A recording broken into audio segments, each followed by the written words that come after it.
Hindi naman pwede na basahin mong Constitution na para ka bang nagbasa ng dyaryo, tapos kanya-kanya kayong interpretasyon.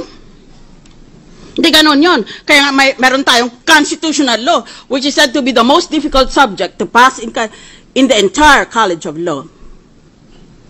Hindi ganon kadali magbasa ng Constitution. Constitutional analysis is a field of art in itself.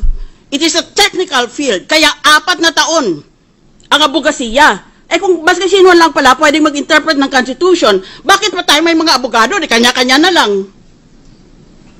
The usual exceptions are the Bill of Rights, yan, self-executory yan, basahin mo, sundin mo.